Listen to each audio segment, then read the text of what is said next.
Hey, hello and welcome back to the channel. It's your host Steady Yeti, and today we're going to be talking about the regional that happened in Utrecht. It was a pretty interesting one. Dragapult did not win it. It did get second though. Starting off here, we are looking at the main page. It's looking a lot different. So Mewtwo is around 4.5, so it's went up a little bit. Raging Bolts went up a little bit. Alakazam's now on the board, and we also got Mega Lopunny on the board. And that is just a interesting 6 front cards here. I expected a lot of these after rotation, but to see them on the front board, it still is kind of surprising, to be honest. Even the Lopunny, I kind of expected that. But that's not what we're here for. We're here to talk about the tournament, so let's do that.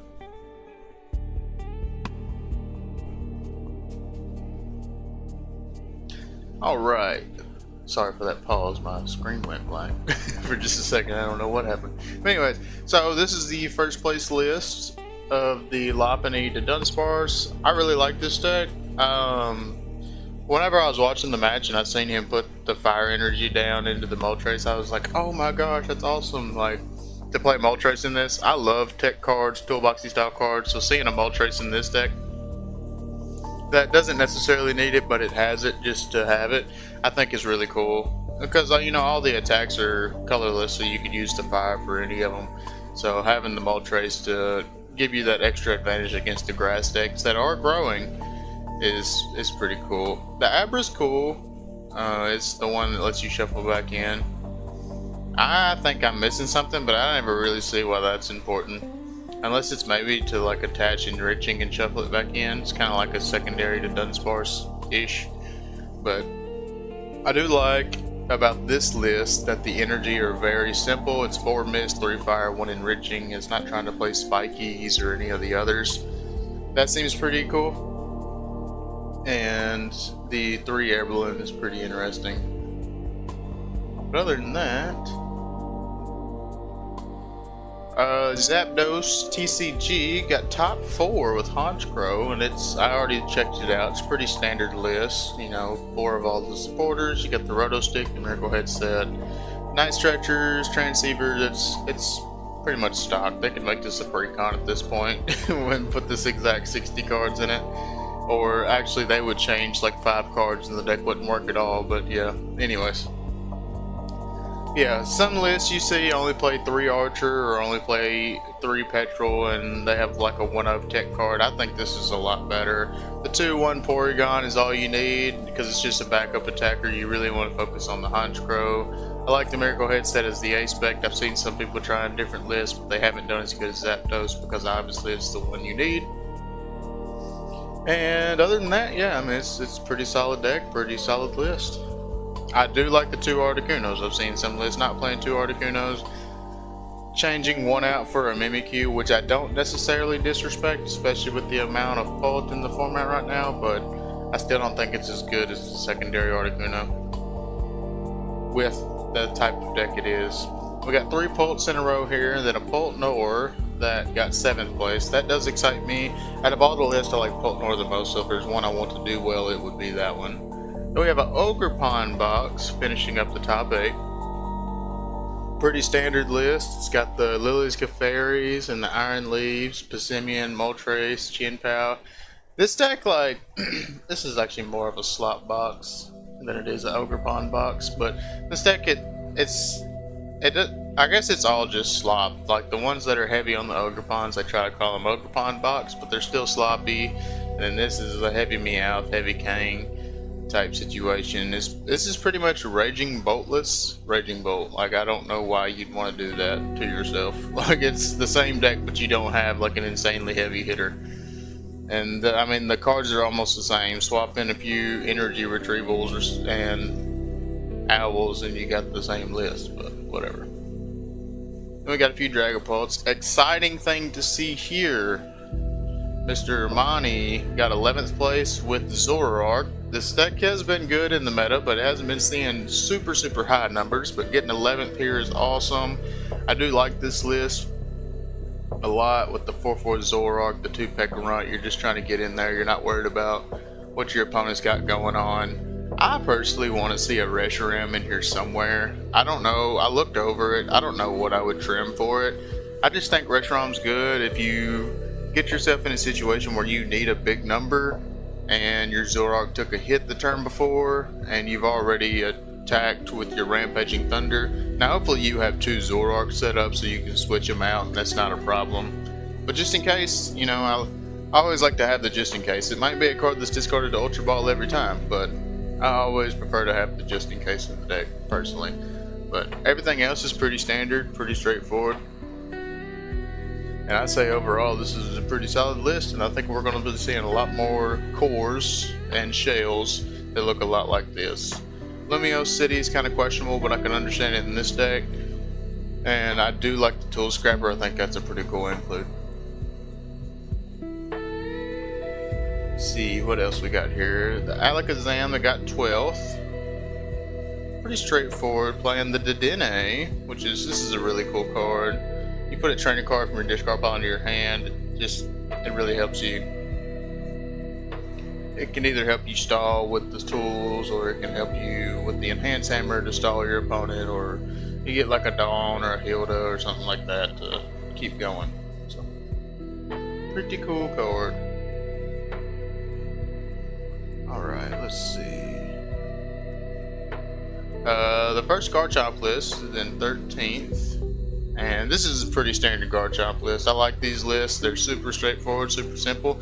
You just put Roserays in play, put Garchomps in play, and you attack. And you do it over and over and over again. And then, if you have to, you use Cynthia Spirit Bomb. Which this card is highly slept on in the Garchomp list, in my opinion. Does 10 damage for each damage counter on all of your bench Cynthia's Pokemon. This attacks damage isn't affected by weakness. This is a mega killer. Like, if you let somebody hit your Garchomp with a Kang, I mean, and they flip 2 coins, that's 300. You're looking at 300 damage off of this single prizer, you know, just for an example. Or if they flip 1 coin and then they have a little bit of damage here and there, or like that card against Frostlass Monkey Dory is like game changing. Like, let's get some more of that. Love seeing the Cynthia Spiritomb. It definitely needs to be in there. Alright, let's move on down. Greninja did pretty good. This deck is, I feel like this deck is good because of popularity. Not saying it's a bad deck. I think it's a good deck, but it's been a good deck, and they did get some support with the Mega Frostlass, and you see some people play the Starmie too. But other than the Frostlass and the Meowth, like pretty much everything else is the same deck. I mean, you get the Pokepads, but we had Nest Balls, which is, you know, it's not the same card, but you're in the same area. And yeah, you get Lily's Determination over Professor's Research or something like that, but pretty much everything else has been in, and it's just now started to show up, like, seriously. But I think it's a deck. I think it has a lot of potential. I'm ready to see a lot of Greninja decks when the new Mega Greninja comes out. And this list is pretty standard, pretty straightforward. The one thing I want to point out is this Galil, which is actually really cool for 1 water. You can do 20 damage for each damage count on your opponent's active Pokemon, so that's pretty cool. That's pretty sick. If a good example I have there is like if you Shinobi Bladed with Greninja and did 170, but it didn't quite knock something out, the next turn you can come in and do 340 with this, and it's probably something a lot of opponents weren't expecting. Being a Snow Runt, they're probably looking for Frostlasses. Or it also combos really well with Dusknoir, which of course, you know, that has my brain thinking, because you can do 130 with Dusknoir, and then that would do 260. So, yeah. That's just kind of some of the ideas I had here. With Dusclops, it would be 50, plus this would be 100. Or, no, that wouldn't be good. Never mind. I was thinking we could do 250, but that would be broken. But yeah, I mean, it's just overall a pretty straightforward list. Like I said, that Galil is really cool. It's honestly the first time I've seen that card, and I definitely might be doing some research into that. Got a Hydrapple. This is the first actual grass deck. Got 16th place. I really like this deck over the Arboliva. Arboliva is a good card, but I'm not a believer. I'm sorry to all of you Arbolievers that are out there. I just like the heavy hitting aspect of this deck. And honestly, I don't even like the Hydrapple over other aspects, but it's a heavy hitter, so I respect it more than I do the Arbala. The little chip damage here and there, it's just not the way I play. But having the Tapu Bulu, like this is one of my favorite Grass Tech cards because it does 220 damage. One shots Cynthia's Garchomp with a power weight on it because of weakness. It one shots a Mega Absol, it one shots a Zoroark. Like this card puts in so much work to be a single prize, and putting 2 energy on it is absolutely nothing. It's a very good card. Indeed. And the Teal Mask, this is just one of my favorite cards in general, paired with the Meganium. This alone was enough. Meganium and Teal Mask was enough to make its own deck in G Block. And it was a decent deck. It was never just great, but I played it a lot. I played a lot of different renditions and I really liked it. You did lose some important cards with Nest Ball and stuff like that, but I feel like it still has a possibility, and I am still working on some kinks with that, but yeah, I really feel like the Stage 2 line isn't necessary, but it is good. I'm not going to say it's not good, because obviously, I mean, they're doing work with it. You got 16th place. I would be pretty happy with that. The first Team Rocket Spot Ops here, Team Rocket Mewtwo, Team Rocket Spot Ops here is coming in 22nd. Before that, we have a few Raging Bolt lists. I didn't want to forget about them. They are, in my opinion, one of the best decks in the meta right now, if not the best deck personally. I think it's all about pilot more than it is play. I think it's the one I just looked at. Then again, they could be identical. No, they're not, but they're really close. And of course, it could all be about piloting, but I really think this deck is where it needs to be. I do like the double Clefairy that's in this one. No, this one only had one. Maybe I was looking at something else. Or I got confused with the Latios. But I do like a double Clefairy in the Raging Bolt list. This one doesn't have it, but I think if you're playing Raging Bolt, it's definitely something you would need. Just to start handling Bolt a lot more. And then we have a Slop Box. Now they actually have this one labeled right with the Clefairy and the Ogerpon on the home screen. But this is, it's sloppy. We got retreat or item lockers. We got an Iron Crowns. I guess for the Iron Leaves tech, I don't know. But it is awful sloppy. This is almost like a mix between Ogerpon Box and Slop Box, but it's got more slop than it does Ogerpon. So, and this makes me really exciting, and it is the Diancie Dusknoir finally hit a tournament and did well.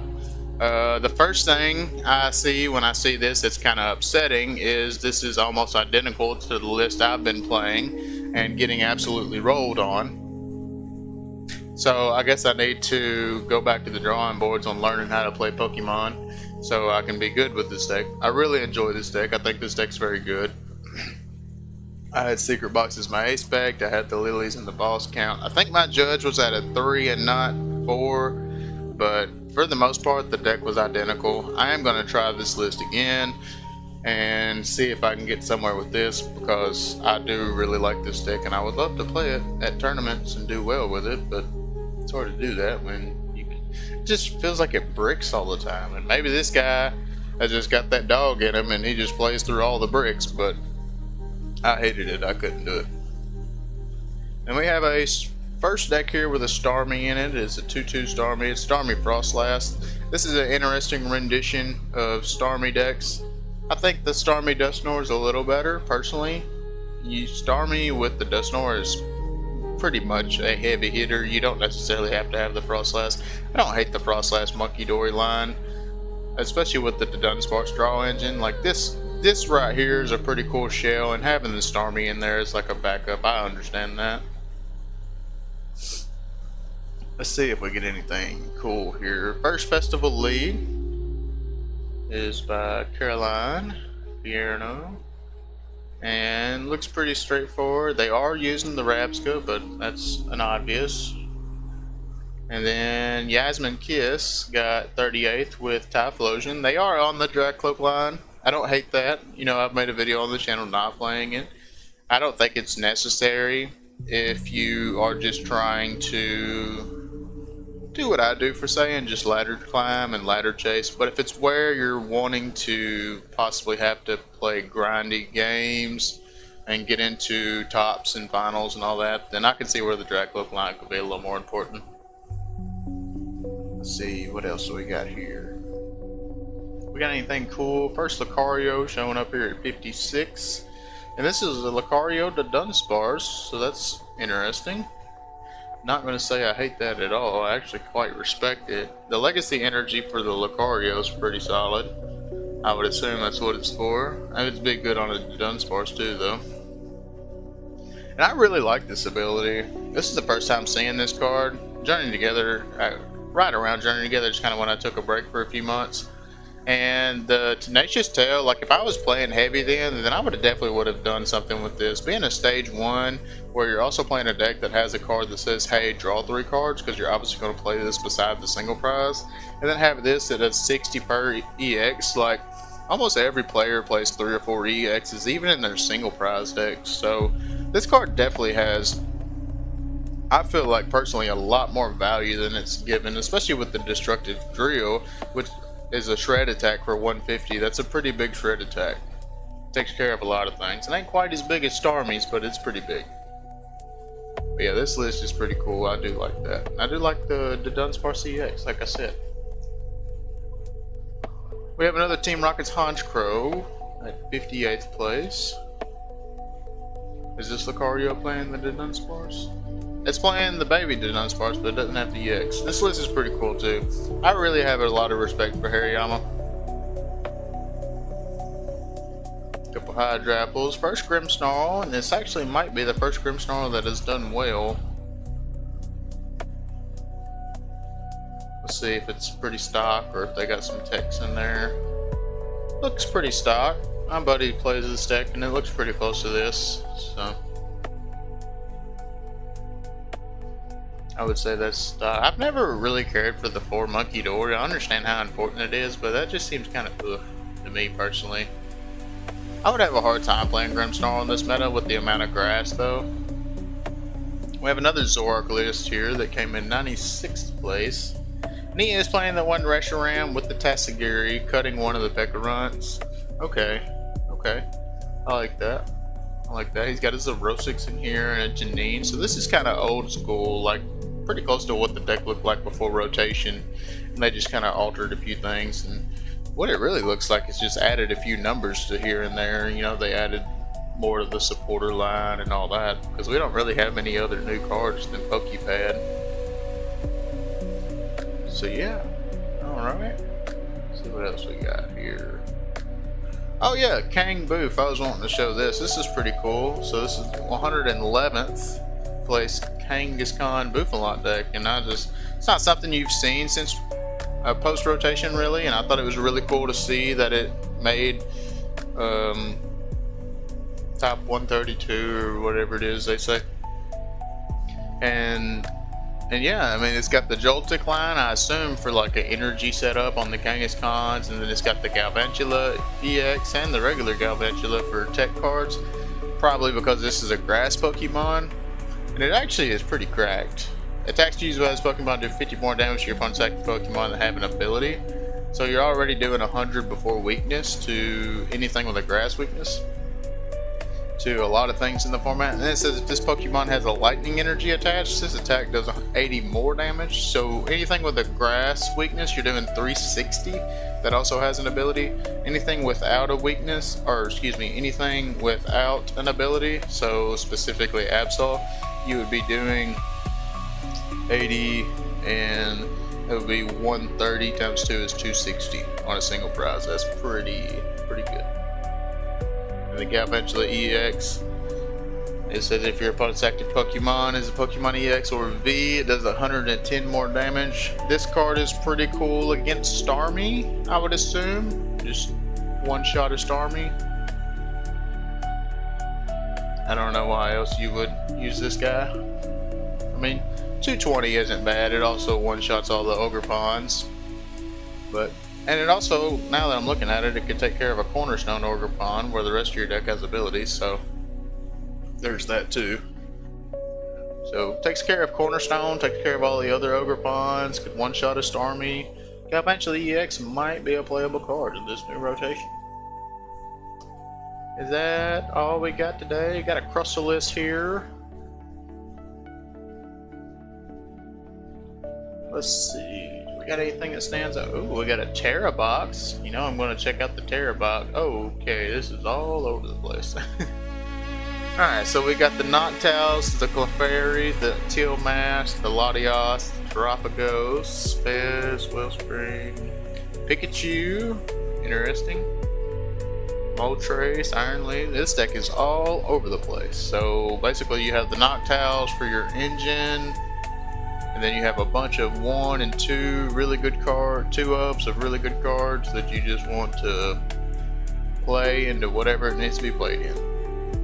Pikachu kind of seems like a stretch in this deck, but I guess realistically with this type of build you could pretty easily turn to a 300 damage attack with the Sparkling Crystal, and that could be pretty gross, so I'll respect it.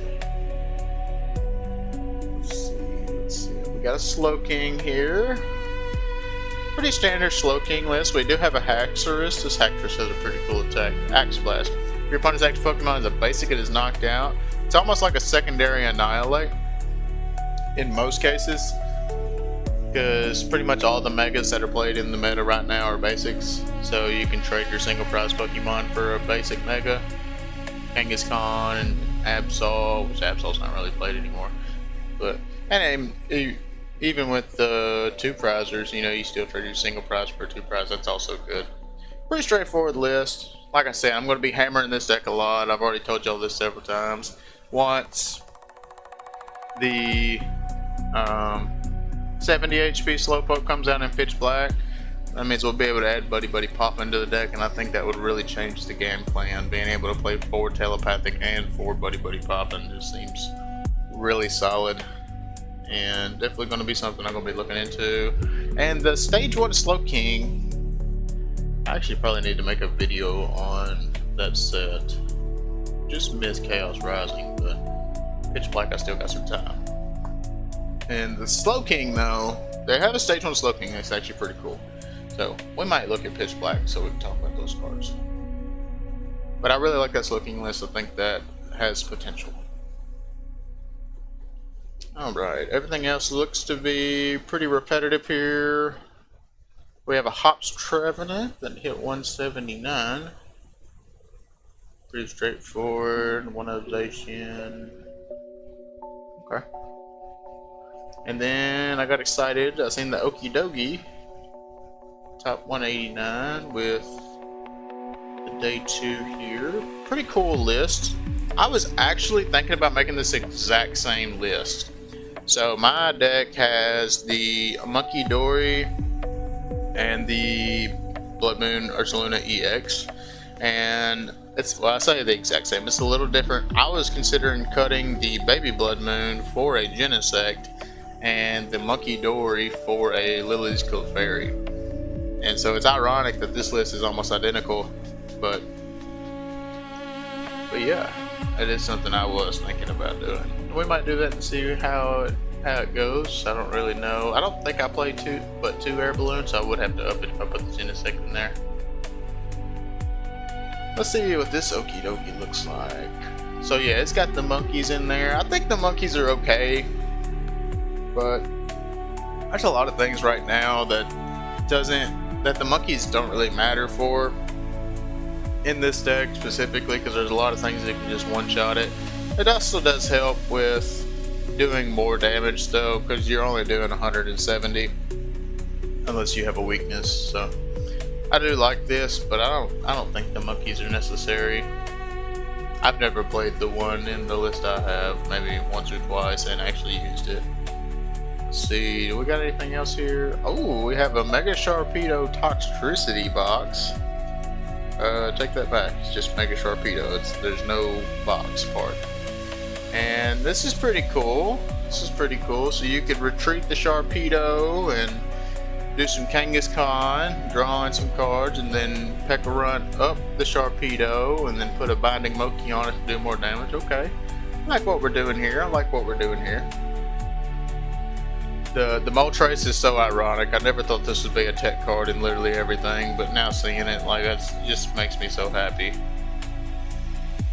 The Cypher Maniac Mega Kangaskhan combo is pretty cool. Indeed. Pretty cool. Pretty cool.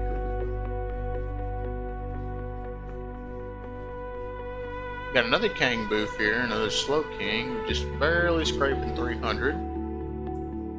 Okay, this list is a lot different. So he's using the Smoochum over the Joltik. I kind of like the Joltik because it gets to ramp 4, and you get to play with the Galvantula techs. The Smoochum is okay too. I mean, 2 is really all you need because you can attach an energy to it.